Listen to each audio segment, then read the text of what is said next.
The spacecraft Odyssey 1 is traveling to Saturn's moon Titan, where the crew needs to gather natural resources for Earth. Since the journey takes several years, the crew sleeps for most of it, waking up every 90 days to perform routine checks, maintenance, ensure the ship is on course, and report to Earth. After 9 months, John awakens to the usual alerts from the AI, reminding him that the hibernation medication may cause confusion and nausea.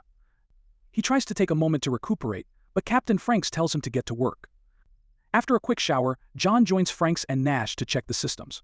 They receive a message from Earth wishing them happy holidays and reminding them to complete their psychological evaluations.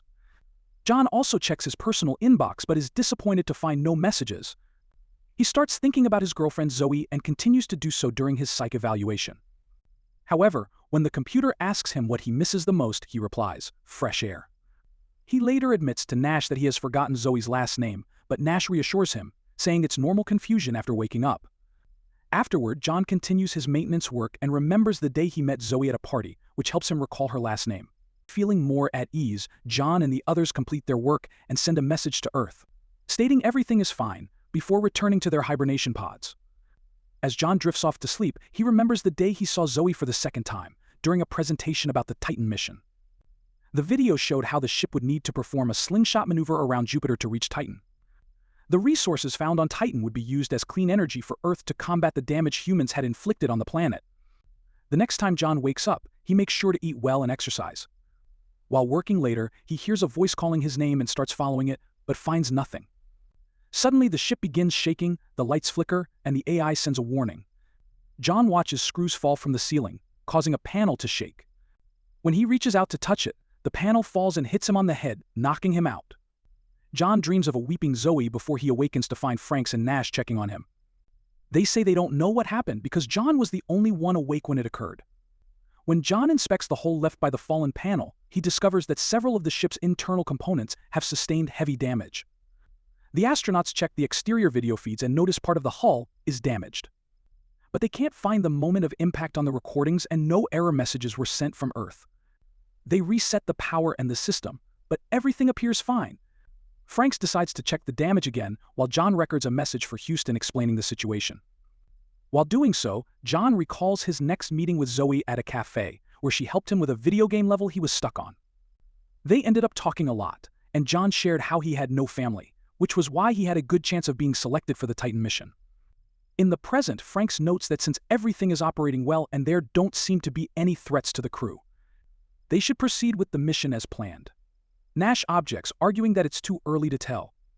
And Frank starts considering the possibility that the ship is experiencing structural stress that caused it to decompress. John refuses to believe it, since Zoe was one of the designers, but Nash continues to push the idea, warning that this could lead to an explosion during the slingshot maneuver. Franks instructs them to work on repairs, assuming structural stress is the issue, but insists that they will continue as usual until they receive further instructions from Earth. As they work, John keeps thinking about Zoe and the night he visited her home for their first time together. He is suddenly awakened by Nash, who is still convinced that flying a damaged ship is a terrible idea and insists they should abort the mission. At that moment, the lights and screens flicker for a few seconds before quickly returning to normal. Nash runs diagnostics, but there is no sign of power failure. They're then interrupted by Franks, who calls them to his office, revealing that he overheard their conversation. Franks points out that if they return to Earth and Houston confirms there's nothing wrong with the ship, they'll be in serious trouble. He reminds them they must work together as a team and sends them back to their pods. John starts getting ready and remembers the morning after with Zoe, who said they should just be friends with benefits because he could be leaving soon.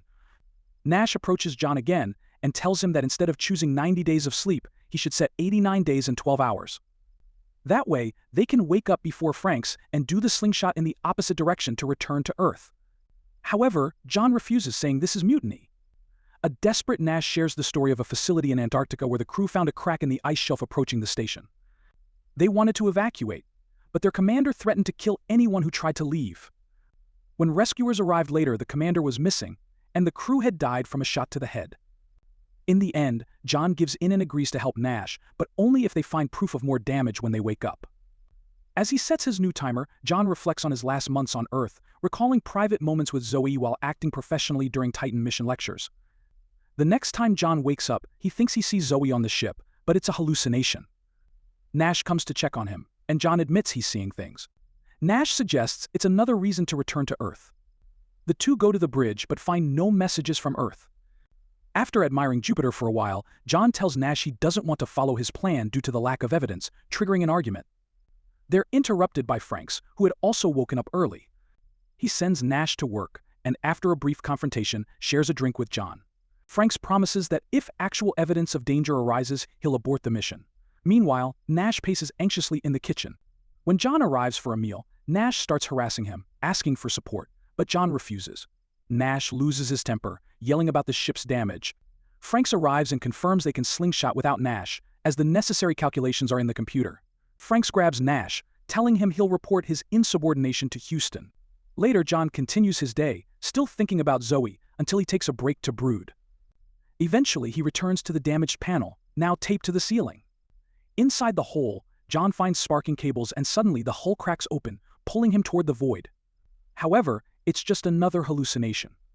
Franks announces it's time to perform the slingshot. Despite Nash's pleas, John proceeds to the bridge. After numerous calculations, they activate the thrusters, and the ship successfully slingshots around Jupiter. Celebrating with a drink, John later hears a strange noise on the radio, a voice calling his name. Although Nash claims it was another hallucination, John can't shake the feeling. That night, John dreams about the moment he was selected for the mission and how Zoe admitted she had fallen in love with him, breaking their agreement. However, John's focus was on the mission, and he left her behind. The next time John wakes up, he feels dizzier than usual and finds himself seeing Zoe again, but it's just his imagination. Franks, concerned about his health, reminds John that Zoe isn't on the ship. John joins Nash, who reveals the reactor output is starting to rise. Nash admits he's not feeling well and asks John to double-check his numbers before reporting them to Franks. John seizes the chance to ask why Franks knew about his hallucinations of Zoe, but Nash denies telling him. Nash then experiences a breakdown, questioning his own memories. John tries to comfort him, but tensions rise when Nash begins probing into John's memories of Zoe. The two are interrupted by Franks, who confirms the error Nash had found in the reactor. Someone had tampered with the system using John's credentials, but Franks suspects Nash. Tensions come to a head when Franks pulls out a gun and forces both men back into hibernation. John, stunned, watches as Franks violently beats Nash before he falls asleep. John dreams about his final night with Zoe, her apology, and her heartbreak. When John wakes up again, he's feeling more ill than ever. He vomits and experiences flashes of Franks killing Nash. Franks soon confronts John, explaining Nash was too unstable and that the story Nash told about the Antarctica base was incorrect. The commander had actually left the crew behind, resulting in their deaths. John begins to hallucinate again, seeing his arm mutate before bursting with blood. He hears voices calling his name, but nobody is nearby. Franks confronts him again, this time revealing that Zoe was never his lover. She was assigned to monitor his mental health before the mission. John can't accept it, walking away in disbelief. While working on the radio, John hears from Houston, but they can't hear his responses. Franks plays security footage, showing John talking to himself. Losing his grip on reality, John locks himself in a room, demanding to see Nash. Franks pushes his way in, and a violent fight ensues. John eventually overpowers Franks and kills him. After the fight, John checks the AI, which reveals he's the only crew member. His full name is John Franks Nash, and he had been hallucinating the entire time. John breaks down, unsure of what's real. However, Zoe soon contacts him and explains that the ship never launched, it was all a simulation in a facility in New Mexico. The damage he saw was caused by an earthquake, not an external force. Franks reappears, insisting the conversation with Zoe is just another hallucination, but John ignores him. Determined to escape, John opens the airlock and steps into an underground tunnel. However, as he touches a flickering light, he remembers the conversation about moths and light, realizing he truly is in space. His body is ejected into the void.